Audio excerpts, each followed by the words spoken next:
जब महादेव जी ने देखा बहुत इधर उधर दोनों तरफ से शाप हो रहा है, तो खिन्न होकर के चल दिए। किंचित उद्विग्न मना ईर्षानुगाह, अपने परिकर के साथ उद्विग्न होकर के व्यर्थ का क्यों दक्ष ने इतना बड़ा शाप दे दिया, इधर से नंदिकेश्वर ने शाप दिया, व्यर्थ में। बहुत काल व्यतीत हो गया, वो भगवान शिव से बड़ा द्रोह करते थे दक्ष। यद्यपि उनकी लाडली सती जी भगवान शिव की अर्धांगिनी है, और भगवान शिव से द्रोह बढ़ता ही गया दक्ष के हृदय में। सदा विद्वेष तोरेवम कालौ वै धीमानयो, उस द्वेष को वो बार बार चिंतन करके नया बढ़ाता गया। यही अविवेक है। विवेक का कार्य है तत्काल द्वेष का नाश करके, जो आपसे ना बोले, जो आपसे झगड़ा करे, जो आपसे द्वेष करे, उससे भी द्वेष का नाश करने के लिए नम्रता पूर्वक व्यवहार करो, तत्काल नष्ट हो जाएगा द्वेष। पर वो बहुत समय तक द्वेष करता रहा। जब कोई महापुरुष से द्वेष करे और उसकी उन्नति हो तो जान लेना ये उन्नति नहीं है, ये उसको ऊपर चढ़ाकर पटकने के लिए व्यवस्था की गई। उसी समय ब्रह्मा जी ने प्रजापति तो पहले ही बना दिया था, प्रजापतियों का अधिपति बना दिया। प्रजापति नाम सर्वेशा माधिपत्य स्मयो भवत, और बढ़ा दिया, समस्त प्रजापतियों का अधिपति। अब तो और अहंकार बढ़ गया। भगवान शंकर को नीचा दिखाने के लिए ब्रह्म ऋषियों को निमंत्रण दिया और वाजपेय यज्ञ किया, और बिल्कुल शिव का भाग नहीं दिया। फिर बृहस्पति सौ नामक बहुत बड़ा यज्ञ है ये। जब इस यज्ञ को अनुष्ठान में बड़े बड़े ऋषियों को निमंत्रण, सब भगवत स्वरूपों को निमंत्रण, लेकिन भगवान शंकर के यहां कोई निमंत्रण नहीं, यज्ञ में कोई भाग नहीं। यज्ञ उत्सव में सभी ब्रह्म ऋषि, देव ऋषि, पितर, देवता आदि अपनी अपनी पत्नियों के साथ पधारे। सबका विधिवत स्वागत किया दक्ष ने। खास बात यहां थी कि जो और बहनें थी सती जी की, तो कैलाश के ऊपर ही से विमान से चर्चा करते हुए जा रही थी। बड़ा निमंत्रण दिया है पिताश्री ने, बहुत आदर पूर्वक ऐसा। दक्ष कुमारी सती जी ने ये सुना। सती बिलोके व्योम विमाना, जात चले सुंदर विधि नाना। महाराज, कोई यज्ञोत्सव हो रहा है, हमें लगता है हमारे पिताजी का। क्या ये जो हमने सुना सही है भगवान शिव से? पूछो तब शिव कहो बखानी, पिता यज्ञ सुनी कछुहर सानी। भगवान शिव ने कहा सत्य है, तुम्हारे पिता इस समय बड़े पद पे हैं, बहुत बड़ा यज्ञ कर रहे हैं, और ये सब निमंत्रित देवांगनाएं, देवता, तुम्हारी बहनें, ये सब जा रही हैं। आप प्रभु, मेरी भी इच्छा हो रही, मैं भी जाऊं। जो महेशु मोहिया यसु देही, कछु दिन जाई रहो मिसिए। यदि भगवान शिव की आज्ञा हो तो मैं भी उत्सव में सम्मिलित हो जाऊं, वहां जाके दर्शन करूं। पिता भवन उत्सव परम, जो प्रभु आयसु होई, तो मैं जाऊं कृपायतन, सादर देखन सोई। यदि स्वामी का करुणा में प्रभु का आदेश हो तो मेरे पिताजी के यहां बड़ा उत्सव हो रहा है, आपने ही अभी बताया, तो मैं जाऊं, उस उत्सव में सम्मिलित हो जाऊं। क्योंकि जाति भगवान शिव जाएंगे नहीं, बहुत बड़ा द्वेष मानते हैं दक्ष। अपने हृदय से इतना प्रियता है माता में, पिता में। यम्बा जी कहते हैं यदि आपका आदेश हो तो मैं जाऊं। अपने स्वामी, अपने प्रीतम से जो द्वेष करता है, अपमान करता है, निंदा करता है, शाप दे दिया, अब प्रधानता प्रीतम की होनी चाहिए या पिता पक्ष की? भगवान शंकर ने कहा, कहेहु नीक मोरेहु मन भावा, यह अनुचित नहीं नेवत पठावा। ठीक कह रहे हो, मुझे भी अच्छा लग रहा है, अपने पिता के यहां जाना चाहिए, पर उन्होंने निमंत्रण नहीं दिया। सबको विश्व में निमंत्रण दिया है, पर हमें निमंत्रण नहीं दिया। ब्रह्म सभा हमसन दुख माना, तेहि ते अजहु करहि अपमाना। ब्रह्म सभा में एक बार तब से लेकर अभी तक वो द्वेष ही द्वेष कर रहे हैं और अपमान करते जा रहे हैं। जो बिनु बोले जाहु भवानी, रही न सीलु स्नेहु न कानी। मुझे लगता है कि बिना बुलाए तुम्हें जाना नहीं चाहिए, नहीं तो तुम्हारा सील, स्नेह, शांति, मान, मर्यादा सब भंग हो जाएगी। नहीं जाना चाहिए। तो अंबाजी ने भगवान शिव की तरफ प्रश्नवाचक दृष्टि से देखा। महाराज, सारी बात तो आपकी ही है, यदि आप खड़े हो जाते तो मेरे पिता क्यों नाराज होते और ये समस्या ही ना बनती। भगवान शंकर ने कहा, तुयोदितम शोभनमेव शोभने अनाहुता अप्यभियंति बंधुषु। सुंदरी, तुम कह सकती हो कि उठ के खड़े होना, प्रणाम करना, अभ्यर्थना करना, आपने क्यों नहीं किया? देहाभिमान से उत्पन्न हुए अहंकारी को हम कभी सम्मान नहीं करते। भगवान शिव क्या कह रहे? देहाभिमान जिसके छाया है, ऐसे अहंकारी, मदाभिमानी, द्वेषी, इनका हम सम्मान नहीं करते। विद्या, तपस्या, धन, सुदृढ़ शरीर, जवान अवस्था और उच्च कुल, ये 6 सत्पुरुषों में तो गुण का काम करते हैं, पर यही अगर नीच स्वभाव वालों में आ जाए तो अभिमान बढ़ा देते हैं और दोष का काम करते हैं। उनकी विवेक शक्ति नष्ट हो जाती है और महापुरुषों का भी अपमान कर देते हैं। इसी से जिन्हें तुम अपना बांधव समझ रही हो, वो हमें शत्रु समझ रहे हैं। तुम्हें नहीं जाना चाहिए। बाण से बिंदने पर हृदय में उतना कष्ट नहीं होता जब प्रियजनों के द्वारा बाणी से हृदय भेद दिया जाता है। रात दिन वो बाणी वाले दुख देते रहते हैं, पीड़ा देते रहते हैं। सुंदरी, तुम जानती हो कि तुम्हारे पिता बड़ी उन्नति को प्राप्त हैं। वे तुम्हें बहुत प्रेम भी करते थे, अब नहीं करेंगे क्योंकि तुम मेरी अर्धांगिनी हो। तुम्हें मान नहीं मिलेगा क्योंकि मुझसे वो द्वेष करते हैं। जीव की वृत्ति के साक्षी अहंकार शून्य महापुरुषों की समृद्धि को देखकर हृदय में संताप और इंद्रियों में वृथा होती है अहंकारी को। जैसे दैत्यगण हरि से द्वेष करते हैं, ऐसे अहंकारी महापुरुषों से बिना कारण के द्वेष करते हैं, उनकी निंदा करते हैं, उनका अपमान करते हैं।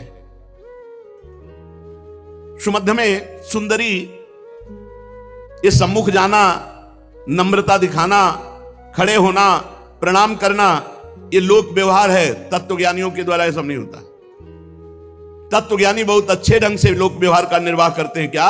वो अंतर्दृष्टि से आत्मभाव में भगवान वासुदेव का ही नमन करते हैं, किसी दूसरे का नहीं। परम पुरुष वासुदेव को प्रणाम कर लिया, सबका प्रणाम हो गया। हम देहाभिमानियों का सम्मान नहीं करते। ना देहमानी ने, जो देह अभिमानी हैं ऐसों का सम्मान नहीं करते। पदाभिमानी, देहाभिमानी, इनका सम्मान नहीं करते। भगवत ऋषि जी ने भी कहा है, भूत भविष्य लोक 14 में भये हुए हरि प्यारे, 300 व्यवहार हमारो अभिमानिन ते न्यारे। अभिमानिन भगवान शंकर ने भी कहा। सबके अंतःकरण में विशुद्ध भगवान वासुदेव विराजमान है। उन्हीं वासुदेव का नमस्कार, सबका नमस्कार। जैसे मूल में जल चढ़ा दो, सब जगह पहुंच जाता है। हम तो सिर्फ भगवान इंद्रियातीत वासुदेव को नमस्कार करते हैं, दूसरे को नहीं। इसलिए विचार करो, प्रजापतियों के यज्ञ में मेरा क्या अपराध था? मेरे प्रति कटुवाक्य, तिरस्कार, अपमान, निंदा, शाप, ये सब क्या? दक्ष यद्यपि तुम्हारे शरीर को उत्पन्न करने वाला पिता है, तो भी मेरे से शत्रुता का भाव रखता है। इसलिए तुम्हें बिल्कुल नहीं जाना चाहिए। यदि ब्रजिष्यसि, यदि जाओगी तो मद्वचो भद्रम भवत्या न ततो भविष्यति संभावितस्य स्वजनात् पराभवो यदा सा सद्यो मरणाय कल्पते। यदि मेरी बात मान लो करके तुम नहीं जाती हो तो परा मंगल होगा, और अगर मेरी बात की अवहेलना कर दी और तुम चली जाती हो तो इतना ध्यान रखो, प्रतिष्ठित व्यक्ति का जब अपने प्रियजनों के द्वारा अपमान होता है तो उसका एक ही निर्णय निकलता है, मृत्यु। संभावितस्य स्वजनात् पराभवो यदा सा सद्यो मरणाय कल्पते, स्पष्ट भगवान शिव ने कह दिया। इसका परिणाम मृत्यु ही होगा अगर मनमानी करोगी तो। भगवान शंकर मौन हो गए। सती जी ने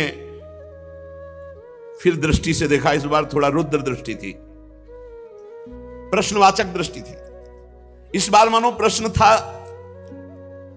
कि हमने तो शास्त्रों में सुना है कि गुरु के यहां बिना बुलाए जाना चाहिए, पिता माता के यहां बिना बुलाए जाना चाहिए। तो यदि मैं बिना बुलाए जाती तो कोई दोष थोड़ी, शास्त्रीय दोष भी नहीं है, क्योंकि भगवान शंकर ने कहा जो बिनु बोले जाओ भवानी, राहे न सील स्नेह न कानी।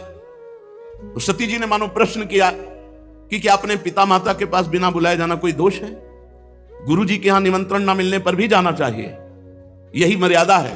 ये नहीं कि तुम्हें बुलावें, प्रार्थना करें तो नहीं।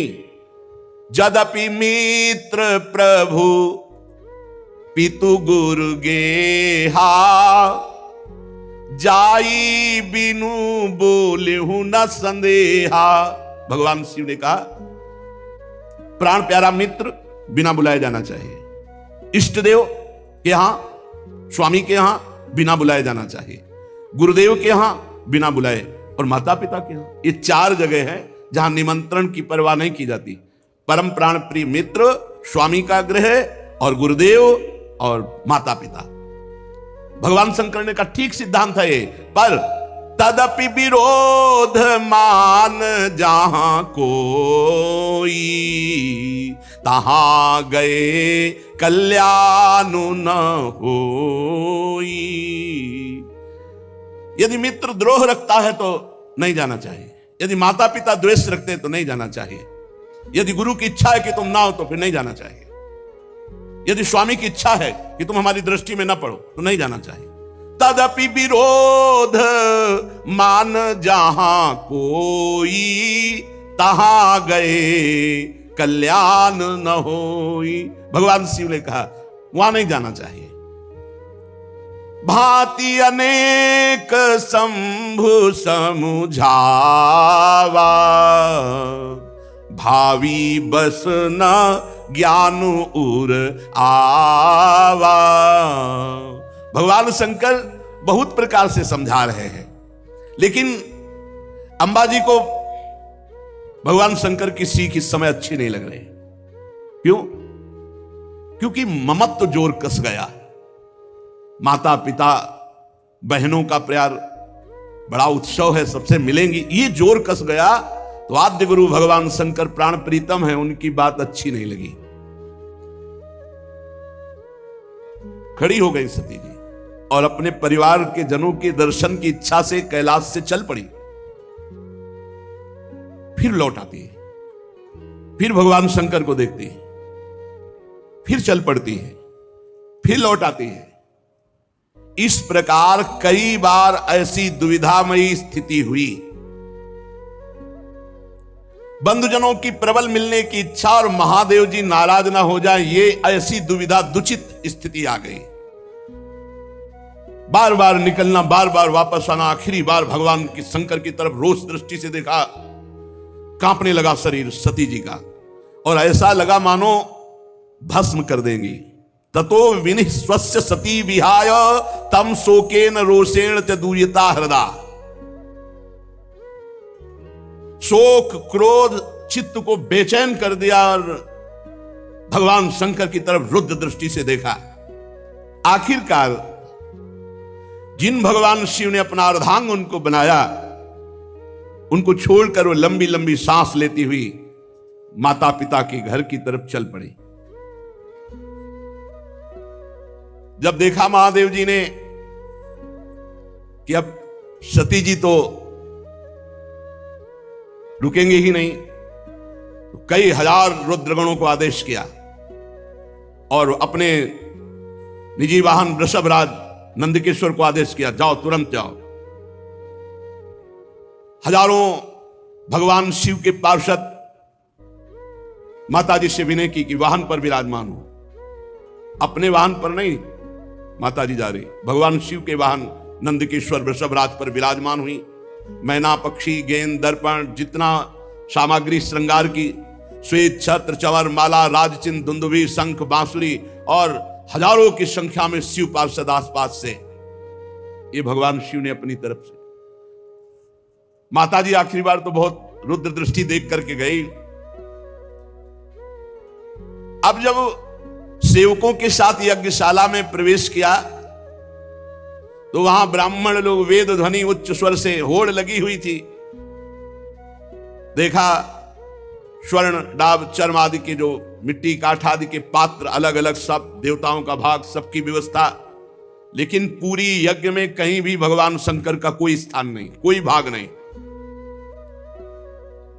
सती जी को जे ही दक्ष ने देखा तो बड़े क्रोध दृष्टि से देखा और कोई आदर नहीं, कोई बातचीत नहीं।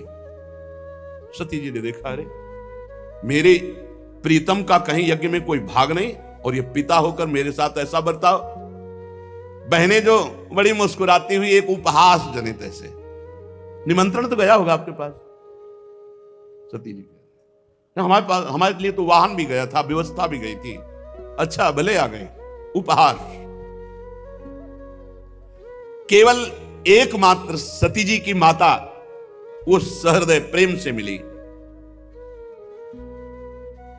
सादर भले ही मिली एक माता, भगिनी मिली बहुत मुस्काता।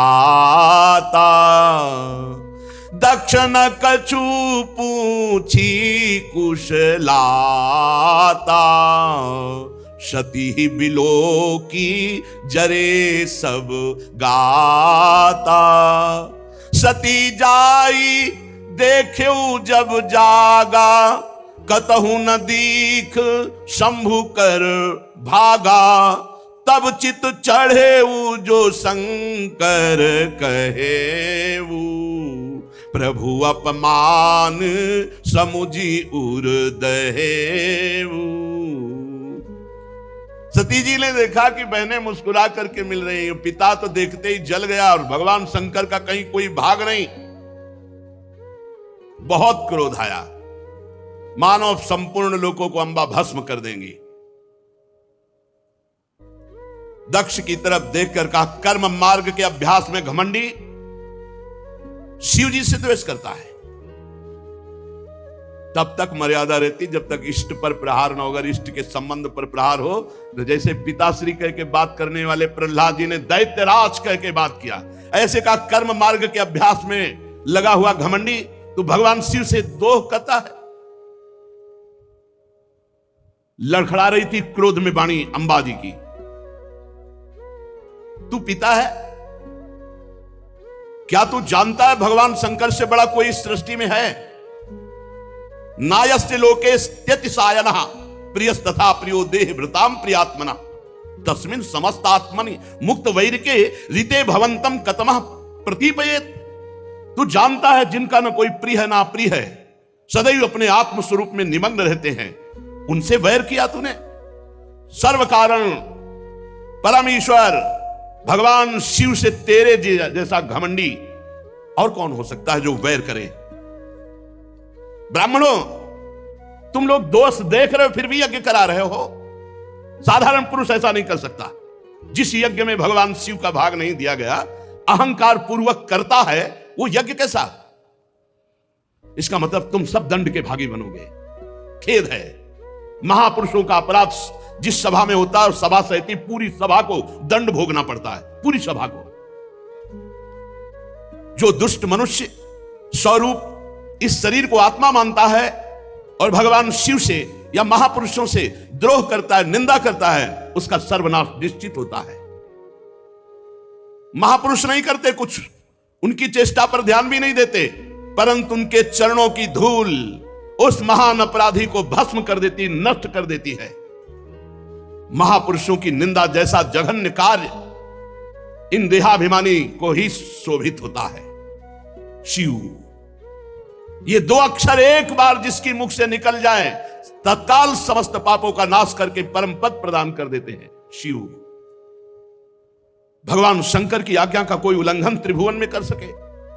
पवित्र कीर्ति मंगल में मेरे स्वामी शंकर से द्वेष करता है पिता तू अमंगल रूप है, तेरा सर्वनाश निश्चित है। अंबाजी बोले, अरे भगवान शिव तो महापुरुषों के भी महापुरुष है, जिनका मन मधुकर ब्रह्मानंद रस में डूबा रहता है, जिनके चरणों की सेवा के लिए सनक सनंदन सनातन सनत कुमार बड़े बड़े ब्रह्म ऋषि याचना करते हैं। उन विश्वबंधु विश्वात्मा भगवान शिव से वैर तेरे जैसा अहंकारी ही कर सकता है। अरे भगवान शिव स्मशान भूमि की चिता को लगाते हैं, नरमुंडों की माला पहनते हैं, जटा बिखेरे भूत पिशाच साथ रखते हैं, पर उनके चरणों से गिरे हुए निर्माल्य को ब्रह्मा आदि बड़े बड़े देवता मस्तक पर धारण करते हैं। निरंकुश धर्म मर्यादा विहीन अय दक्ष, जब मेरे स्वामी ये कहेंगे आओ दक्षायणी, तो मैं सुन नहीं पाऊंगी, क्योंकि शरीर से तेरा संबंध है और तू मेरे प्रीतम से द्रोह करता है, निंदा करता है। जब अपने स्वामी की कोई निंदा करे तो शरीर में सामर्थ्य हो तो उसकी जबान काट ले, नहीं तो कान बंद करके निकल जाए।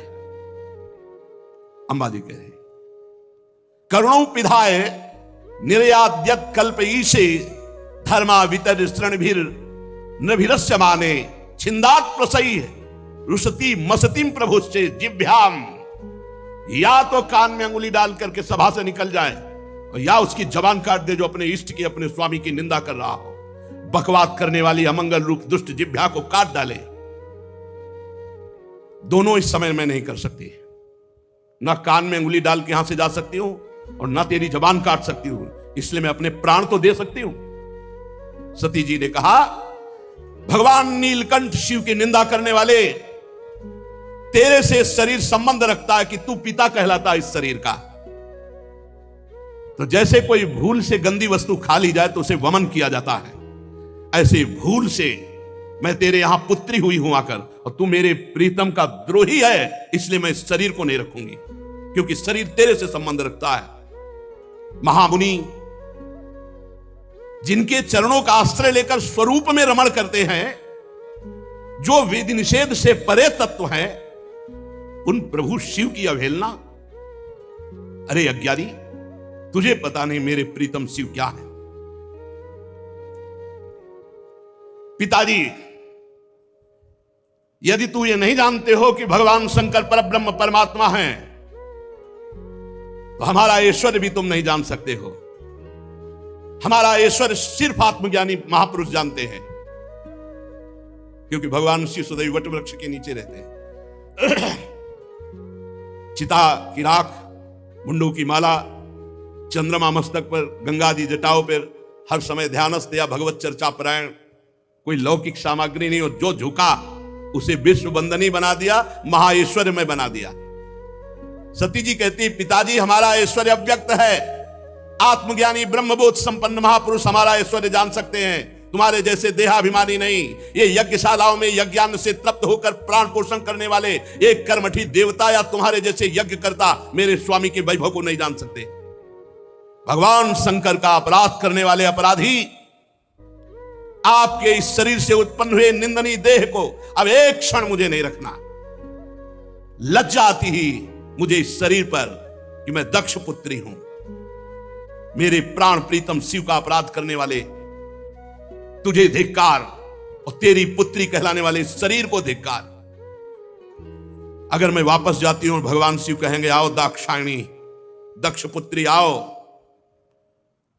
ये मैं नहीं सुन सकती। ये मैं नहीं सुन सकती कि भगवान शिव का अपमान करने वाले शरीर से हमारा संबंध है। उत्तर दिशा की तरफ मुख करके मौन होकर बैठ गई, आचमन किया, पीला वस्त्र ओढ़ा, आंख मूंद करके योग मार्ग में स्थित हुई।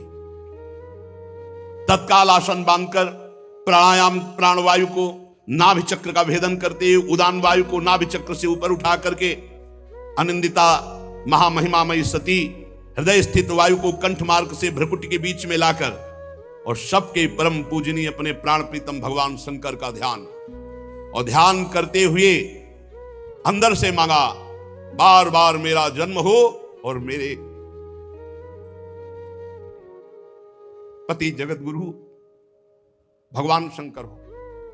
अंतिम समय ध्यान में यही मांगा कि बार बार मेरा जन्म हो और हर जन्म में हमारे पति जगत गुरु भगवान शंकर हो। बस भगवान शंकर के ध्यान में तन्मय होकर सब कुछ भुला दिया, यहां तक ये भूल गई कि मैं दक्ष पुत्री सती हूं। सब विस्मृत, केवल शिव। तुरंत आग लग गई,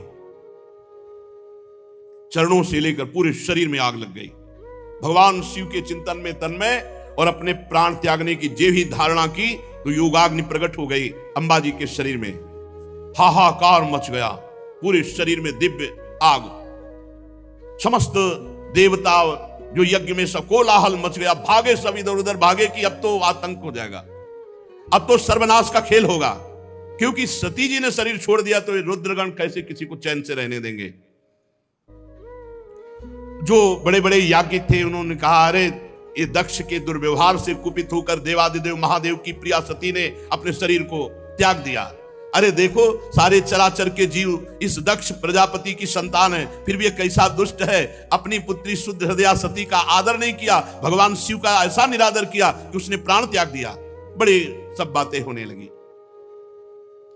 अरे कम से कम जब शरीर छोड़ रही थी उस समय शंकर द्रोही रोक देता, लेकिन इसने तो बात ही नहीं की। जब ही ये सूचना, यज्ञ मंडप के बाहर शिव पार्षद खड़े थे, शिव पार्षदों को सूचना मिली, हाहाकार मचा हुआ, सती जी ने अपने शरीर में योगाग्नि प्रकट कर ली। अब तो उठा उठा करके पटकने लगे जितने भगवान शिव पार्षद थे, जो मिले पंडित यजमान, जो भयंकर रुद्र लीला।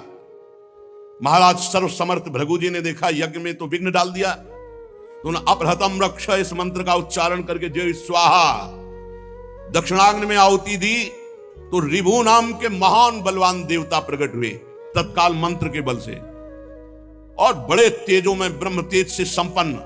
और उन्होंने जलती हुई लकड़ी जो मिला उठा उठा कर भगवान शंकर के गणों की पिटाई करके भगा दिया यज्ञ रक्षा गण भृगु जी के मंत्र से। उधर देवर्षि नारद जी भगवान शंकर शांत बैठे हुए थे। हर हर महादेव, नारायण नारायण नारायण। भगवान शंकर ने आंख खोली, बोले प्रभु बड़ा मंगल हो गया, दक्ष ने आपका भाग नहीं दिया यज्ञ में और माताजी से बात भी नहीं की। आपकी निंदा, आपका अपमान ना सह सकने के कारण सती देवी ने योगाग्नि के द्वारा अपने शरीर को भस्म कर दिया। और आपके पार्षद जब उनको दंड देने लगे तो भृगु जी ने रिभुओं को मंत्र के द्वारा इतना प्रबल पार्षद रूप प्रकट किया कि आपके पार्षदों को मार के भगाया वो आ रहे हैं। भगवान शंकर उस समय सती का भस्म होना, पार्षदों का अपमान, तो क्रुद्धा सुदृष्टोष्ट पुटः सा धूर्तिजटाम। भगवान शिव क्रोध से ओठ चबाने लगे और जटाएं से बिखेर ली और एक जटा पकड़ी जो बिजली की तरह चमक रही थी और उखाड़ कर पृथ्वी पर पटक दिया एक जटा को। जे ही पटका तो इतनी जोर का अट्टहास हुआ मानो विश्व का विनाश हो जाएगा। देखा, देखते देखते जमीन से आकाश को चीरते हुए इतना भयानक वीर, इतना शरीर विशाल था कि ऐसे देखो तो छाती स्वर्ग तक पहुंच चुकी थी। 1000 भुजाएं, मेघ के समान श्याम वर्ण, जलते हुए 3 विशाल नेत्र, बाहर मुंह से निकली हुई विकराल दाढ़ें, अग्नि की ज्वाला के समान लाल लाल जटाएं, गले में नरमुंडों की माला और 1000 हाथों में 1000 अस्त्र धारण किए हुए। तम किम करोमीति गृणंतमाह बद्धांजलिम। भगवान भूतनाथा, हाथ जोड़कर वो महावीर बोला, हे भूतनाथ, क्या आज्ञा है हमारे लिए। दक्षम सयज्ञम जहि मद भटानाम त्वम गणो रुद्र भटांस को मैं। भगवान शंकर ने कहा जाओ दक्ष, उसके यज्ञ, पार्षद, यज्ञ करता सबको नष्ट कर दो। देवादिदेव भगवान शंकर जे भी ऐसी आज्ञा दी, तो उस महावीर पार्षद का नाम वीरभद्र। भगवान शंकर के चरणों को स्पर्श करके परिक्रमा करके चलने को जैसे ही अगला कदम रखा मानो भूकंप आ गया। इतना विशाल का शरीर, ऐसा मालूम होने लगा मानो भूकंप आ गया। बड़े वेग से कुछ ही क्षण में सिंहनाद दहाड़ करते हुए यज्ञ मंडप की तरफ। हजार हाथों में और अस्त्र तो है, भगवान शंकर का विशेष त्रिशूल हाथ में लिए हुए, मानो त्रिशूल संसार का संहारकारी मृत्यु ही त्रिशूल रूप धारण किए हो। हजारों सेवक और पीछे चल रहे रुद्रगण, आगे वीरभद्र। वीरभद्र के पैरों की धमक से पृथ्वी हिल रही थी। ऋत्वज यज्ञशाला में जजमान सदस्य ब्रह्म ऋषि धमक से समझ गए कुछ गड़बड़ होने वाला। अट्टहास सुनाई दिया, धूल दिखाई दी, तो जो चतुर विद्वान ब्रह्म ऋषि थे तो उन्होंने कहा कि अभी निकल लो। जो कुछ समझदार थे तो लघु शंका के बहाने, और जो थे कि मैं मंत्र के द्वारा देवता प्रकट करूंगा फिर रुद्रगणों की, अब वो बात नहीं थी, क्योंकि ये और कोई नहीं, महाकाल स्वयं रूप धर के वीर रुद्र का। जब वो चल रहे थे तो ऐसा लग रहा था आंधी तूफान चल रहा है, इतनी धूल उड़ रही थी, जटाएं ऐसी चमक रही थी मानो बिजली चमक रही हो। अट्टहास, गर्जना। दक्ष पत्नी प्रसूति अन्य स्त्रियों से व्याकुल होकर कहने लगी कि अब सर्वनाश निश्चित है, क्योंकि सती का तिरस्कार हुआ, महादेव जी को पता चल गया। भगवान शिव के अनादर का परिणाम अभी सर्वनाश शुरू हो जाएगा, मुझे अनुभव हो रहा है। इतने ही में प्रलय काल उपस्थित, जटाजूट बिखेरे हुए, शस्त्रास्त्रों से सुसज्जित और सामने तांडव करते हुए और रुद्रगण और विशाल काय शरीर वीरभद्र मेघ गर्जना के अट्टहास से दसों दिशाएं कंपायमान कर दी। बार बार शिव शिव वीर रुद्र पुकारते, मानो विधाता ने साक्षात काल की रचना की हो विनाश के लिए। जो महात्मा जन ब्रह्म ऋषि भाग नहीं पाए, वो एक दूसरे की तरफ दया की दृष्टि से देख रहे थे। कोई मंत्र है, उच्चारण करो, अब बचाओ। इसी समय दौड़ करके रुद्र सेवकों ने संपूर्ण यज्ञ मंडप को, जो लघु शंका के लिए निकल गए थे तो बड़े प्रवीण थे, घेर लिया।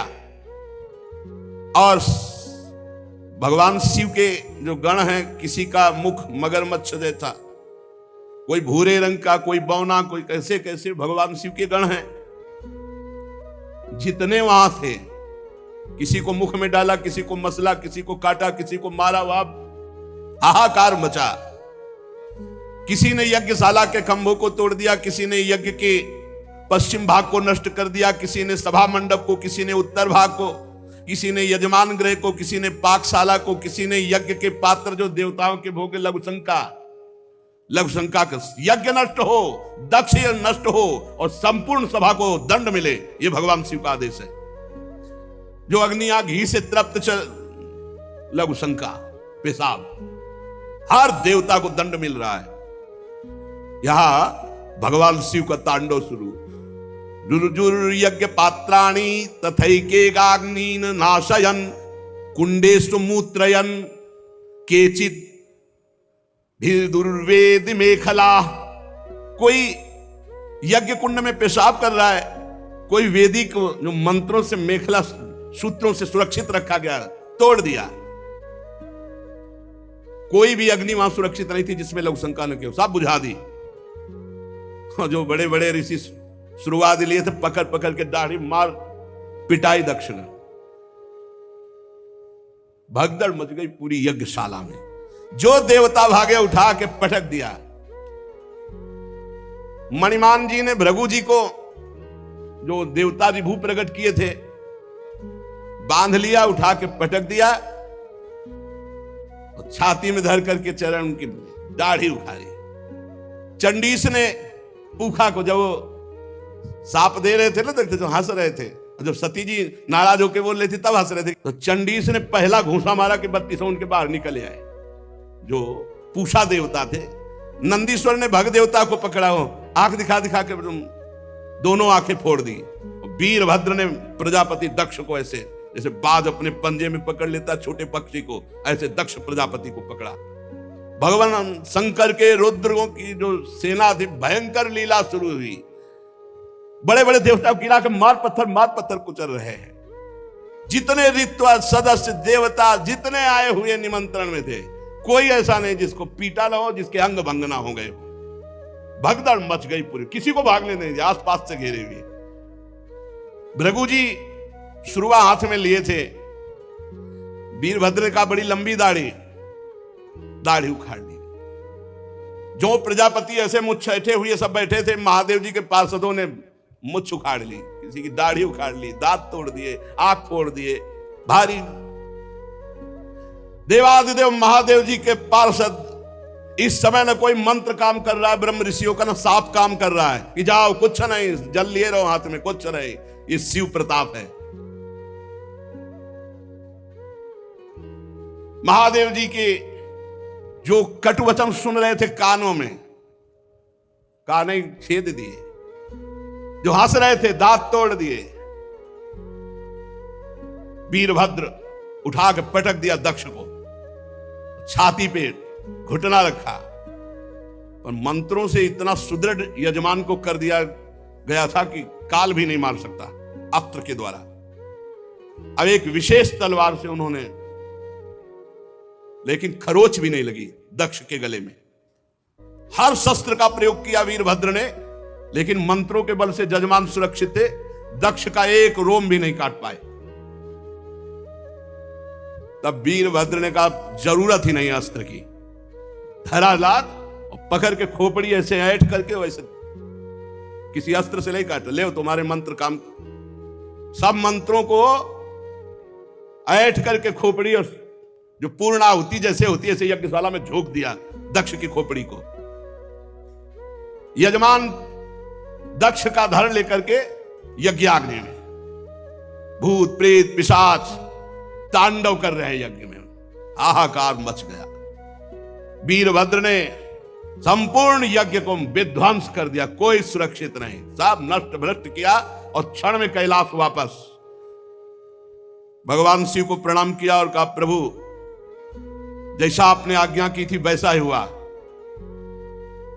त्रिशूल पट्टिस गदा पर एक मुदगर आयुधों से छिन्न भिन्न होकर ऋत्वज सदस्य जजमान साफ नष्ट भ्रष्ट कर दिए गए। अब उनमें जिनकी सांसें चल रही थी, अब ऐसे ऐसे महापुरुष थे, अंतर ध्यान हुए, ब्रह्मा जी के पास पहुंचे, बोले प्रभु ऐसा ऐसा सब पूरा। दो नहीं गए थे इस यज्ञ में, ना ब्रह्मा जी गए थे ना भगवान हरि गए थे। ये पहले से जानते थे कि जहां शिव का अपमान होता है वहां सर्वनाश लीला होती है, इसलिए यज्ञ में नहीं गए थे, ना ब्रह्मा जी न श्री हरि। जब जो बचे हुए देवता वो जाकर के वहां प्रार्थना की, सब अंग भंग। भगवान श्री हरि ने कहा परम तेजस्वी पुरुष का अगर कोई दोष भी बन जाए तो उसका अपराध नहीं करना चाहिए, फिर निर्दोष महापुरुष का अपराध करने पर तो सर्वनाश हो ही जाएगा। अगर वो तेजस्वी पुरुष है, अगर उससे कोई अपराध भी बन जाए तो उसके साथ अपराध के बदले में अपराध न करे, नहीं तो नाश हो जाएगा। फिर जो निर्दोष महापुरुष हैं उनकी निंदा उनका अपमान तो सर्वनाश कर ही देगा। और फिर तुम लोगों ने भगवान शंकर का अपमान, भगवान शंकर की निंदा, भगवान शंकर को भाग्य न देना। चलो अब जो हुआ सो हुआ, सब चलो भगवान शंकर के पैर पकड़ो। तुम लोग शुद्ध हृदय से यदि भगवान शंकर की प्रार्थना करोगे तो बहुत जल्दी आशुतोष हैं, वो बहुत जल्दी प्रसन्न हो जाते हैं। दक्ष के दुर्वचन, दक्ष का अपमान, प्रिया सती का वियोग, इसलिए तुम यदि मंगल चाहते हो, दूसरा संकल्प ना बनने पावे, सब चलो भगवान शंकर के पैर पकड़ो, चल के क्षमा अपराध मांगो। अगर दूसरी बार कुपित हो गए तो लोकपालों के सहित लोक के लोक भस्म हो जाएंगे, किसी की ताकत नहीं बचा सके। भगवान ने ऐसा कहा। भगवान रुद्र परम स्वतंत्र हैं, उनकी सामर्थ्य को ना तो कोई ऋषि मुनि जानता, ना कोई देवता जानता है, ना देवराज इंद्र जानते हैं, ना यज्ञ स्वरूप और कोई, और यहां तक कि मैं स्वयं नहीं जानता हूं कि वो कितने सामर्थ्यशाली हैं। इसलिए एक ही उपाय है, चलो सब चरण पकड़ लो भगवान शंकर की। इस प्रकार जब सबको प्रेरित किया तो भगवान ब्रह्मा जी प्रजापतियों को, पितरों को और जो बचे खुचे पिटे पुटे देवता थे उनको साथ लेकर कैलाश गए। कैलाश पर्वत दिव्य औषधियों से, दिव्य मंत्रों से और योग आदि से सुरक्षित है। ऐसा नहीं कि हर कोई कैलाश में प्रवेश पा लेगा। दिव्य औषधियां, दिव्य मंत्र, दिव्य योग आदि और दिव्य देवता, किन्नर, गंधर्व आदि के द्वारा सुरक्षित है। मणिमय शिखर कैलाश पर्वत के विभिन्न दिव्य धातुओं से युक्त है। बड़े निर्मल झरने बह रहे हैं। बहुत सुंदर विहार स्थली कैलाश पर्वत। मोरों के शोर, मदांध भ्रमरों के गुंजार, कोयलों की कुहू कुहू ध्वनि, पक्षियों का कलरव और कल्प वृक्ष की ऊंची ऊंची डालियां जिनमें पक्षी चहक रहे, बड़ा सुंदर कलकल ध्वनि झरनों की हो रही है। मंदार, पारिजात, सरल, तमाल, साल, ताड़, कचनार, असन, अर्जुन, इनके बड़े बड़े वृक्ष हैं। आम, कदम्ब, नीप, नाग, पुन्नाग, चंपा, गुलाब, अशोक, मौलश्री, कुंद, कुर्बक, सुनहले, सतपत्र, कमल, इलायची, मालती की मनोहर लताएं, कुब्जक, मोगरा, माधवी की बेलें, ये बहुत सुंदर, ये सब देवता लोग देखते हुए जा रहे हैं। कटहल, गूलर, पीपल, पाकर, बड़, गूगल, भोज वृक्ष, औषधि जाति के पेड़, केले, नाना प्रकार के सुपारी, राजपूग, जामुन, खजूर, आमड़ा, आम, पियाल, महुआ, लिशौड़ा, ये बड़े बड़े वृक्ष। सरोवर सुंदर सुंदर जिनमें उत्पल, कलहार, शतपत्र, सहस्त्रपत्र के कमल खिले हुए हैं। झुंड के झुंड पक्षी वहां भ्रमण कर रहे हैं। हरिन, बानर, जंगली सुअर, सिंह, रीछ, शाही, नीलगाय, सरब, बाघ, कृष्ण मृग, भैंसे, करड़ांत, एक पद, अश्वमुख, भेड़िया, कस्तूरी मृग, ये सब झुंड के झुंड बनाकर, और देखा कि उसके चारों ओर नंदा नाम की दिव्य नदी, जिसमें केवल देवी सती ही स्नान करती थी। परम पवित्र कैलाश पर्वत की रमणीयता को देवता बड़े आश्चर्यचकित होकर देखते हुए जा रहे हैं। वहां अलका नाम की एक सुरम्यपुरी सौगंधिक वन देखा, जिसमें सुगंध फैलाने वाले सौगंधिक नाम के कमल खिले हुए थे।